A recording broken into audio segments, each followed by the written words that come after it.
मैं आप सभी भारतीय जनता पार्टी के कार्यकर्ताओं का अभिनंदन करते हुए आदरणीय प्रधानमंत्री जी के मार्गदर्शन और विजनरी लीडरशिप में इन 9 वर्षों में जो भी परिवर्तन उत्तर प्रदेश के अंदर हुआ है, हमारी सरकार, ये डबल इंजन की सरकार जो कुछ भी करने में सफल हुई है, वो आदरणीय प्रधानमंत्री जी के मार्गदर्शन और नेतृत्व के साथ ही भारतीय जनता पार्टी के कार्यकर्ताओं के परिश्रम, जनप्रतिनिधियों के द्वारा सेवा भाव के साथ किए गए कार्यों और जनता जनार्दन के द्वारा दिए गए सहयोग का ही प्रतिफल है। मैं नवनिर्माण के इन 9 वर्षों के लिए पूरे प्रदेश की जनता जनार्दन को हृदय से बधाई देता हूं और आप सबका अभिनंदन करता हूं। बहनों और भाइयों, हमारे तीनों वक्ताओं ने यहां पर विस्तार से कहा। हमारे प्रदेश अध्यक्ष जी ने, हमारे दोनों डिप्टी सीएम केशव जी ने, ब्रजेश जी ने इन 9 वर्षों की इस गाथा को नजदीक से देखा है, उसमें नेतृत्व दिया है और उन्होंने इसके बारे में कि इसके बॉटलनेक कौन से थे, कौन कारक थे जो उत्तर प्रदेश के सामने पहचान का संकट खड़ा कर रहे थे, कौन वे कारक थे जिन कारणों से उत्तर प्रदेश के नौजवानों के सामने पहचान का संकट खड़ा हुआ था, कौन वे कारक थे जिसके कारण अनलिमिटेड पोटेंशियल का यह प्रदेश अपनी पहचान के लिए मोहताज था। दुनिया की सबसे उर्वरा भूमि रखने वाला यह प्रदेश, यहां का अन्नदाता किसान उर्वरा भूमि सबसे अच्छी होने, सर्वाधिक जल संसाधन होने के बावजूद आत्महत्या करने के लिए मजबूर होता था। सबसे अच्छा कारीगर होने के बावजूद क्या कारण था कि हमारा कारीगर उद्यमी बनने की बजाय श्रमिक बन करके उत्तर प्रदेश से पलायन करने के लिए मजबूर हो रहा था? क्या कारण था कि उत्तर प्रदेश की आधी आबादी भय और दहशत में सहमी रह करके स्वयं अपने को कोसती थी? बेटी सुरक्षा नहीं, व्यापारी को सुरक्षा नहीं, प्रदेश के विकास के लिए कोई विजन नहीं, नौजवानों के जीवन के साथ खिलवाड़ होता था, नौकरी निकले नहीं कि महाभारत के सारे रिश्ते वसूली के लिए निकल पड़ते थे। परिणाम क्या था? हताश और निराश युवा या तो पलायन करता था या फिर अपनी पहचान के लिए अपने आप को कोसने के लिए मजबूर होता था। और आज पिछले 9 वर्षों में ये डबल इंजन सरकार ने जो भी परिवर्तन दिया है, चाहे वह सुरक्षा के लिए, चाहे वह प्रदेश के लिए इंफ्रास्ट्रक्चर के लिए, चाहे वह प्रदेश के अंदर इन्वेस्टमेंट के लिए, चाहे वह प्रदेश के अंदर एम्प्लॉयमेंट के लिए, चाहे वह प्रदेश के अन्नदाता किसानों के लिए, चाहे वह आधी आबादी महिलाओं के लिए, या फिर प्रदेश के अंदर वेलफेयर की जो स्कीम है, कल्याणकारी स्कीम है, इनके माध्यम से दलितों को, वंचितों को, अति पिछड़ों को और समाज के गरीबों के उत्थान के लिए जो कदम बढ़ाए गए हैं, इनको लेकर के जो कार्यक्रम हुए हैं, सुशासन के लक्ष्य को प्राप्त करने के लिए शिक्षा में, स्वास्थ्य के क्षेत्र में, पर्यावरण के क्षेत्र में, अन्य विविध क्षेत्रों में, महिला कल्याण के क्षेत्र में जो कार्य हुए हैं, उन सब को लेकर के और सेवा क्षेत्र में उत्तर प्रदेश को एक नई पहचान उपलब्ध करवाने के लिए, उत्तर प्रदेश की आस्था को सम्मान देने के लिए जो कार्य हुए हैं, वह पहचान उत्तर प्रदेश की वहां से फिर से बननी प्रारंभ हुई है। इन सभी 9 थीम पर आधारित ये 9 दिवसीय वासंतीय नवरात्रि के कार्यक्रम से प्रारंभ के दिन से लेकर के अगले 9 दिनों तक यानी नवमी तक ये 9 प्रकार के अलग अलग थीम पर आधारित कार्यक्रम प्रदेश भर में हो, इसके लिए जनचर्चा का विषय बने। चर्चा परिचर्चा के माध्यम से हम एक दूसरे के सामने अपनी बातों को रखें और अब तक की 9 वर्षों की इस यात्रा के बाद आगे के लिए हमारा विजन क्या होना है।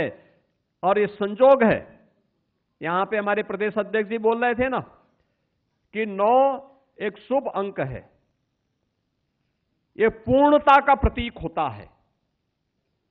ये पूर्णता यानी हमने 9 वर्षों में जो किया है, अब इसको चर्चा पर चर्चा का विषय बना करके इससे निकलने वाले मंथन से निकलने वाले अमृत से अब हम उत्तर प्रदेश की आगामी उस कार्य योजना को लेकर के कार्य करेंगे, जिसमें 2029-30 में उत्तर प्रदेश को $1 ट्रिलियन की इकोनॉमी की दिशा में अग्रसर करने की दिशा में क्या प्रयास होने हैं, उस दिशा में किए जाने वाले प्रयास का हिस्सा है। जनता के सुझाव हैं, समाज के अलग अलग तबके के द्वारा इसके बारे में चर्चा पर चर्चा का विषय बनाया जाए। इन सभी मुद्दों को लेकर के यह 9 दिनों तक अनवरत ये कार्यक्रम चले, जिसमें भारतीय जनता पार्टी के कार्यकर्ता के साथ साथ समाज के अलग अलग तबके के लोगों के द्वारा भी इसमें प्रतिभाग किए जाएं। विश्वविद्यालयों में, महाविद्यालयों में यद्यपि परीक्षाएं चल रही होंगी, लेकिन तब भी हमें युवाओं के बीच, मतदाता किसानों के बीच में, कारीगरों के बीच में, श्रमिकों के बीच में, महिलाओं के बीच में, गरीबों के बीच में, समाज के प्रत्येक तबके के बीच में हम जाकर के इनको चर्चा पर चर्चा का विषय बनाएं। जिन योजनाओं का लाभ मिला है उसकी चर्चा करें, जहां नहीं मिला है उसे देने के लिए अपना हाथ आगे बढ़ाएं। इस देश से सरकार आगे बढ़ी है, 9 वर्ष बढ़े हैं, 9 वर्ष हुए हैं। तो 1 अप्रैल से जो हमारा वित्तीय वर्ष प्रारंभ होने जा रहा है, इसमें हमने पैसे की व्यवस्था भी 9,12,000 करोड़ रुपए की व्यवस्था की है प्रदेश के विकास के लिए। यानी इसमें खन्ना जी का कुंवारा रहना भी आपके लिए लाभदायक है कि खन्ना जी ने 9,12,000 करोड़ रुपए का बजट बनाया है। खन्ना जी कह रहे थे कि मैं बोलता तो मैं यहां पे गाना सुनाता एक, और वैसे सुनाएंगे भी वो। लेकिन बहनों और भाइयों, जो ये थीम 9 दी गई हैं सुरक्षा के मुद्दे पर, आप याद करिए ना, यही तो प्रदेश है। कल से नवरात्रि प्रारंभ हो रही है, कल से इस दौरान रमजान का महीना भी चल रहा है। परसों अलविदा की नमाज होगी और 21 को ईद भी हो सकती है, 20 से 21 को होगी। कहीं कोई हलचल है क्या? कुछ भी नहीं। शालीनता के साथ पर्व और त्योहार मनाए जा रहे हैं, कहीं कोई हलचल नहीं। और यही है सुरक्षा का एहसास, यही है सुरक्षा। कल से त्योहार है, लोगों में खुशी है, हमारा त्योहार आ रहा है। हम नवरात्रि के साथ जुड़ेंगे, जगत जननी मां भगवती की उपासना के साथ जुड़ेंगे। कोई भय नहीं, कोई तनाव नहीं, कोई अराजकता नहीं, कोई व्यवस्था नहीं, कोई कर्फ्यू का भय नहीं है, कोई दंगे का भय नहीं है। हर व्यक्ति जगत जननी मां भगवती की उपासना में लीन होकर के हर मंदिर में, देवालय में अथाह भीड़ होती है। अब लोगों ने उन क्षेत्रों में जाना बंद कर दिया जहां पहले जाते थे। अब तो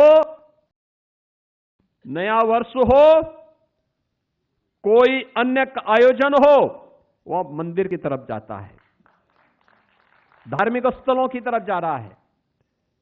यह एक नया चेंज देखने को मिला है, और यह तब हुआ है जब सुरक्षा का एक वातावरण हुआ है। सुरक्षा, बेहतर सुरक्षा, लेकिन सुरक्षा के लिए प्रयास प्रारंभ हुए। आप सोचो ना, उत्तर प्रदेश में 17 के पहले भर्ती नहीं होती थी, क्योंकि भर्ती होने के लिए सरकार की नीयत साफ नहीं थी। वह नौजवानों के भविष्य के साथ खिलवाड़ कर रही थी। हम लोगों ने 9 वर्षों में प्रदेश में 9 लाख सरकारी नौकरी दी है, जिसमें 2,19,000 केवल पुलिस भर्ती हुई है। 2,19,000 पुलिस भर्ती 9 वर्षों में उत्तर प्रदेश के अंदर हुई है। पुलिस की ट्रेनिंग की क्षमता आपने देखा होगा। अभी हाल ही में पिछले दिनों आदरणीय गृह मंत्री जी आए थे, उन्होंने उत्तर प्रदेश में 60,244 पुलिस भर्ती के अभ्यर्थियों को नियुक्ति पत्र प्रदान किए थे, उत्तर प्रदेश पुलिस के। मुझे याद है 2017 में जब हम लोग पहली पुलिस भर्ती निकाल रहे थे, हमारी कैबिनेट थी उस समय, ज्यादातर मंत्रीगण तब भी हमारे साथ में थे। केशव जी थे, ब्रजेश जी थे, उस समय खन्ना जी भी थे, उस समय शाही जी भी थे, ये सभी मंत्रीगण, ओम प्रकाश राजभर जी भी थे। और उस समय हम लोग चर्चा कर रहे थे कि ये भर्ती हम करेंगे, हमें उस समय 30,000 भर्ती करनी थी पुलिस की पहले फेज में, लेकिन ट्रेनिंग के लिए हमारे पास क्षमता नहीं थी। हमारे पास केवल 3,000 ट्रेनिंग की क्षमता थी। मैंने उस समय भारत सरकार के गृह मंत्री, लखनऊ के यशस्वी सांसद आदरणीय राजनाथ सिंह जी से बातचीत की। उस समय के भारतीय जनता पार्टी के राष्ट्रीय अध्यक्ष और आज के गृह मंत्री आदरणीय अमित शाह जी से मैंने बातचीत की, और इन्होंने कहा कि आप मिलिट्री, पैरामिलिट्री और अन्य राज्यों के भी ट्रेनिंग सेंटर को ले लीजिए, और अच्छा होगा कि 30,000 की भर्ती कर दीजिए। जब मैंने यहां बैठक ली गृह विभाग की, मैंने कहा ये भर्ती क्यों नहीं हो रही है, तो मुझे बताया गया कोर्ट का स्टे है। मैंने कहा कोर्ट के स्टे का कोई कारण तो होगा। कहा हां, कोर्ट ने कहा कि इस तरीके से ट्रांसपेरेंसी आनी चाहिए। मैंने कहा ये तो अच्छी बात है, हम मान्य के आदेश का पालन करें और भर्ती की प्रक्रिया को आगे बढ़ाएं। और हमने 30,000 की भर्ती प्रारंभ की। भर्ती एक समय सीमा के अंदर हुई। हमने मिलिट्री, पैरामिलिट्री और अन्य राज्यों के ट्रेनिंग सेंटर लिए, तब हम 30,000 भर्ती करवाए थे। बहनों और भाइयों, 2025 में जब हमने भर्ती करवाई, उनकी ट्रेनिंग 60,244 की ट्रेनिंग आज हम उत्तर प्रदेश के ही ट्रेनिंग सेंटर बना रहे हैं। हमें मिलिट्री, पैरामिलिट्री, अन्य राज्यों के ट्रेनिंग सेंटर नहीं लेने पड़े। और ये सभी 60,244 जो पुलिस कार्मिक भर्ती हुए हैं, इनमें अनिवार्य 20% बेटियां भर्ती हुई हैं, अनिवार्य रूप से। और ये सभी लोग आज पुलिस भर्ती के हिस्से बने हैं। इनकी ट्रेनिंग पूरी हो रही है। नवरात्रि के तत्काल बाद ये लोग फील्ड में आएंगे। यद्यपि ये लोग अपनी सेवाएं देते हैं कभी कभी, लेकिन इसके बाद ये फुल फ्लेज प्रदेश की व्यवस्था में आएंगे, प्रदेश की सुरक्षा को और सुदृढ़ करने में योगदान देंगे। बहनों और भाइयों, ऐसे ही आपने देखा होगा उस समय कैसे यूपी पब्लिक सर्विस कमीशन रहा हो, उत्तर प्रदेश उच्चतर शिक्षा चयन आयोग रहा हो, प्रदेश माध्यमिक शिक्षा चयन आयोग रहा हो, अन्य हर एक आयोग और भर्ती बोर्ड पर भ्रष्टाचार के तमाम आरोप लगे हुए थे। तमाम आरोप लगे हुए थे, कोई काम नहीं हो पाता था। लेकिन हम लोगों ने प्रदेश के अंदर पुलिस में रिफॉर्म किए, पुलिस में सुरक्षा का वातावरण दिया, पुलिस को आधुनिक बनाने का कार्य किया। एफएसएल लैब्स हो, पुलिस का स्टेट फॉरेंसिक इंस्टीट्यूट के निर्माण का हो, एसएसएफ के गठन का हो, या पीएससी की मृत वाहिनियों को फिर से पुनर्जीवित करने का कार्य हो। पिछली सरकारों ने तो दंगाइयों का काल पीएससी को समाप्त कर दिया था। हमने उनकी सभी 34 कंपनियों को फिर से जीवित करके पहली बार उत्तर प्रदेश पीएसी में 3 महिला बटालियन का गठन किया है और तीनों बटालियन वीरांगना उदा देवी पासी के नाम पर, वीरांगना झलकारीबाई कोरी के नाम पर, वीरांगना अवंतीबाई लोधी के नाम पर, ये तीनों बटालियन का गठन हमारा प्रदेश के अंदर हो गया है और तीनों बटालियन में इन तीनों वीरांगनाओं की अश्वारोही प्रतिमाएं भी वहां पर स्थापित कराई जा रही हैं। बहन और भाइयों, पुलिस कमिश्नरेट सिस्टम हमने 7 जनपदों में लागू किया। ये पुलिस रिफॉर्म का पार्ट था।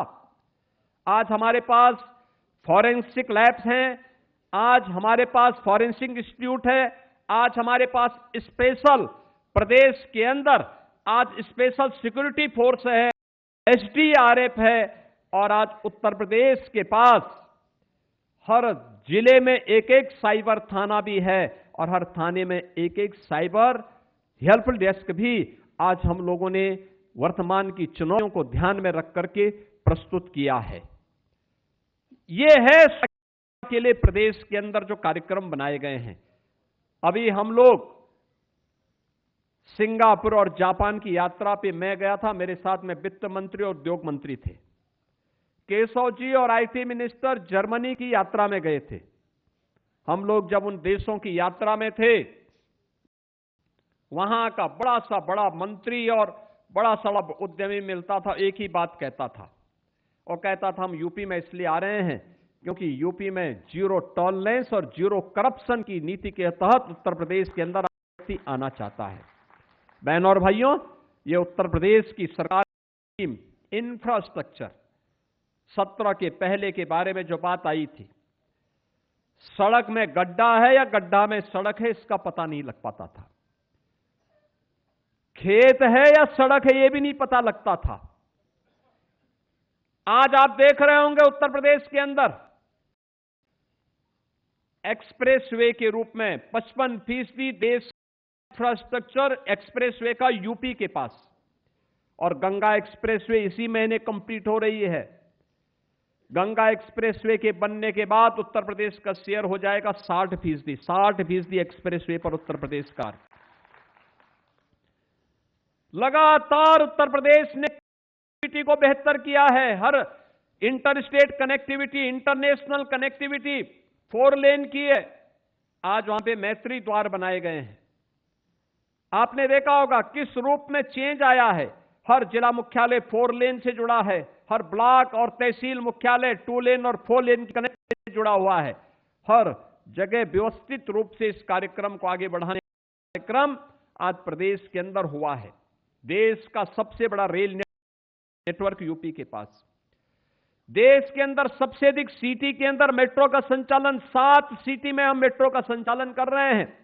लखनऊ, कानपुर, आगरा, गाजियाबाद, नोएडा, ग्रेटर नोएडा और अभी हाल ही में प्रधानमंत्री जी ने मेरठ के भी मेट्रो का संचालन किया है। देश की पहली रैपिड रेल दिल्ली बीच में प्रारंभ हो चुकी है। देश का पहला रोपवे ये उत्तर प्रदेश के अंदर बन रहा है वाराणसी में, और देश के अंदर पहला इनलैंड वाटरवे ये उत्तर प्रदेश के अंदर बना है वाराणसी से हल्दिया के बीच। देश के अंदर कनेक्टिविटी के लिए, एयर कनेक्टिविटी के लिए आज उत्तर प्रदेश में 16 डोमेस्टिक एयरपोर्ट, 4 इंटरनेशनल एयरपोर्ट और 5वां देश का सबसे बड़ा इंटरनेशनल एयरपोर्ट जेवर में हमने अनुरोध भेजा है आदरणीय प्रधानमंत्री जी से। 28 मार्च को उद्घाटन के लिए हमने आदरणीय प्रधानमंत्री जी को आमंत्रित किया है। आप सोचो ना, जेवर एयरपोर्ट बनेगा, उत्तर प्रदेश की अर्थव्यवस्था में कितनी ग्रोथ होने जा रही। 1 लाख करोड़ रुपए की आएगी उसमें इनकम उत्तर प्रदेश सरकार की। आज उत्तर प्रदेश के अंदर इंफ्रास्ट्रक्चर की स्थिति है। उत्तर प्रदेश आज इंफ्रास्ट्रक्चर प्रदेश भी बना है। इन्वेस्टमेंट के लिए क्या कहना। उत्तर प्रदेश में 2017 के पहले कोई इन्वेस्टर नहीं आता था, क्योंकि इन्वेस्टमेंट के लिए सुरक्षा चाहिए, पॉलिसी चाहिए, इन्वेस्टमेंट के लिए पॉलिसी के साथ साथ लैंड बैंक चाहिए और लैंड बैंक के साथ सरकार की नीयत भी चाहिए। याद करिए 17 के पहले 1947 से लेकर के 2017 तक उत्तर प्रदेश के अंदर बामुश्किल से 14,000 से कम उद्योग थे और आज अब तक हमारे पास 31,000 तो बड़े उद्योग लग चुके हैं। 96 लाख एमएसएमई यूनिट हैं। 96 लाख एमएसएमई यूनिट भी यूपी के अंदर आज के दिन पर कार्यरत हैं। एमएसएमई यूनिट में 3 करोड़ 11 लाख से अधिक लोग कार्य कर रहे हैं और हमारे जो उत्तर प्रदेश के अंदर 31,000 से अधिक बड़े जो भी उद्योग लगे हैं, इन उद्योगों में भी 65 लाख से अधिक लोग कार्य कर रहे हैं। बहनों और भाइयों, इन्वेस्टमेंट तब आता है जब सरकार की नीयत अच्छी होती है। 17 के पहले तो ये मान लिया गया था, यानी जो लोग हमारी आस्था को अंधविश्वास बोलते थे नोएडा नहीं जाते थे। वे नोएडा नहीं जाते थे क्योंकि उनको लगता था नोएडा जाएंगे तो कुर्सी से उतर जाएंगे। और जब मैं आया, मुख्यमंत्री बना, मुझे मुख्यमंत्री का दायित्व दिया गया, तो मैंने कहा भी नोएडा जाएंगे। लोगों ने कहा मुख्यमंत्री धड़ जाता। मैंने कहा भी कुर्सी बाद में जाए, आज जाए, अच्छा आज ही चली जाए, लेकिन नोएडा जाएंगे। अगर प्रदेश का भला होगा तो हम नोएडा जाएंगे और नोएडा के विकास की जो वहां पे बैरियर है, इन बैरियर को हटाएंगे। आज नोएडा, ग्रेटर नोएडा विकास के पथ पर अग्रसर है, देश विकास में योगदान दे रहा है। अगर हम लोग नोएडा नहीं जाते तो देश के अंदर, बहनों और भाइयों, 55% मोबाइल का मैन्युफैक्चरिंग यूपी नहीं कर पाता है। इलेक्ट्रॉनिक कंपोनेंट का जो 60% निर्माण देश के अंदर हो रहा है वो यूपी में नहीं हो पाता, क्योंकि मुख्यमंत्री के लिए तो वहां जाना एक अपशकुन बना दिया था। वो अपशकुन यूपी के लिए बनाया गया था, मुख्यमंत्री उसका एक माध्यम बना था। हम लोगों ने कहा अपशकुन को उखाड़ फेंकेंगे, विकास में इसको बाधा नहीं बनने देंगे। आज हम लोगों ने उसको भी दूर किया है। उत्तर प्रदेश बेहतरीन डेस्टिनेशन बनकर के निवेश का आगे बढ़ा है। अभी तो जापान से, सिंगापुर से, जर्मनी से बड़े पैमाने पे निवेश के लिए निवेशक यूपी में आने वाले हैं। अभी से उनके पत्र आने प्रारंभ हो गए हैं। इस पे सरकार ने काम करना प्रारंभ कर दिया है। जिस प्रदेश में कोई निवेशक नहीं आता था, अब तक 15 लाख करोड़ रुपए का निवेश ग्राउंड ब्रेकिंग हुआ है। 6 लाख का हमारे पास वर्तमान में तैयार है और हम लोग एक नई दिशा में उसमें आगे बढ़ चुके हैं। आज हर जिले में निवेश हो रहा है। आज हमारे पास लैंड बैंक है, व्यापक लैंड बैंक है, 34 सेक्टोरल पॉलिसीज हैं, निवेश मित्र है, निवेश सारथी है। इस दिशा में प्रदेश आगे बढ़ा है। किसानों के लिए अन्नदाता किसान समझने के लिए इतना पर्याप्त है। उत्तर प्रदेश में सरकार ने पहला डिसीजन अन्नदाता किसानों के लिए लिया था और अन्नदाता किसानों के लिए लिया था वह निर्णय ऋण माफी का था और ऋण माफी से आज किसान सम्मान निधि तक की इस यात्रा में उत्तर प्रदेश की ग्रोथ रेट एग्रीकल्चर के क्षेत्र में, आपको ग्रोथ रेट देखना है तो हमारे कृषि मंत्री की सेहत को देखकर अंदाजा लगा सकते हैं। 8.5% से बढ़कर के यह 18% हुआ है। 18% देश के अंदर आज के दिन पर उत्तर प्रदेश कृषि विकास के सबसे तेज गति के साथ आगे बढ़ने वाला राज्य है। अब हमारा अन्नदाता किसान आत्महत्या नहीं करता है। अकेले गन्ना किसानों के बारे में जो चर्चा हो रही थी, याद करिए 2012 से लेकर के 2017 के बीच कुल 95,000 करोड़ रुपए का गन्ना मूल्य का भुगतान हुआ। और बहनों और भाइयों, हमने 17 से अब तक इन 9 वर्षों में 3,16,800 करोड़ रुपए का गन्ना मूल्य का भुगतान अन्नदाता किसान को किया है। कोई तुलना है 95,000 में और 3,16,800 करोड़ में? यह है परिवर्तन, ये परिवर्तन है। आज अन्नदाता किसान को जो 2017 में गन्ना किसान को पर कुंटल का दाम मिलता था 100 रुपये पर कुंटल, आज हम उसको 400 रुपये पर कुंटल उपलब्ध करवा रहे हैं। घटतोली बंद, पर्ची की समस्या का समाधान, प्रोक्यूरमेंट किसान से सीधे हो रहा है। धान हो, गेहूं हो, सरसों हो, तिलहन हो, दलहन हो, बाजरा हो, मिलेट हो, ये सबकी सबको हम खरीद रहे हैं। मक्का हो, इन सबकी खरीद सरकार सरकारी क्रय केंद्र में करती है और मिनिमम सपोर्ट प्राइस तय करती है। मार्केट में ज्यादा दाम मिले अच्छी बात है, मार्केट में बेचो, लेकिन कम मिले हम उसकी गारंटी देंगे, आपको इससे कम दाम नहीं बिकने देंगे आपके उत्पाद को। मंडी शुल्क तब 2.5 से 3% लिया जाता था, आज मंडी शुल्क 1% लिया जा रहा है। अन्नदाता किसान को राहत मिले, यह सरकार के द्वारा उठाए गए अन्नदाता किसान के लिए वे लाभ हैं जिनके बारे में यहां पर केशव जी ने बताया कि 99,000 करोड़ रुपए केवल किसान सम्मान निधि से अन्नदाता किसान के खाते में प्रधानमंत्री जी ने दिए हैं। बहनों और भाइयों, ये सरकार की वह कार्यक्रम और योजना है जो अन्नदाता किसान को आज उत्पादक से, जो कर्जदाता सपा, कांग्रेस, बसपा ने बनाया था, आज उसे कर्जदाता से फिर उभार करके हमने प्रदेश के अंदर उत्पादक की श्रेणी में फिर से ला करके उसे फिर से खुशहाल बनाने की दिशा में कदम बढ़ाए हैं। और अब तो हमारा किसान 1-2 नहीं 3-3 फसल ले रहा है। सिंचाई की सुविधा बढ़ी है। प्रदेश में 56 लाख हेक्टेयर में अतिरिक्त सिंचाई की सुविधा इस दौरान हुई है। पहली बार हुआ है कि जो भी ट्यूबवेल थे, प्राइवेट ट्यूबवेल थे, उन प्राइवेट ट्यूबवेल में फ्री में बिजली की व्यवस्था सरकार दे रही है।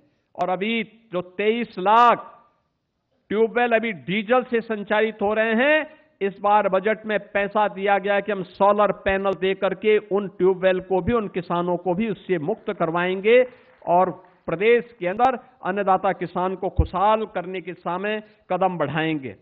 महिलाओं के कल्याण के लिए सरकार के द्वारा इस दौरान जो कार्य किए गए, प्रदेश के अंदर 9 लाख से अधिक जो भर्ती हुई है, बहनों और भाइयों, मुझे बताते हुए प्रसन्नता है, इसमें 1,75,000 से अधिक केवल बेटियां भर्ती हुई हैं। बेटियां भर्ती हुई हैं प्रदेश की।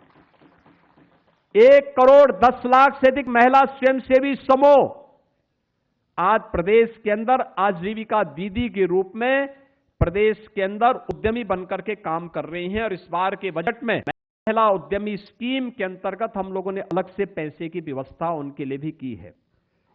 बेटी बचाओ बेटी पढ़ाओ का प्रधानमंत्री जी का अभियान रहा हो या फिर कन्या सुमंगला योजना में बेटी के जन्म लेके स्नातक तक 25,000 का पैकेज और बेटी की शादी के लिए 1 लाख रुपए की सहायता, सामूहिक विवाह योजना में यह आज दे रहे हैं। और मुझे प्रसन्नता है कि 5 लाख से अधिक बेटियों की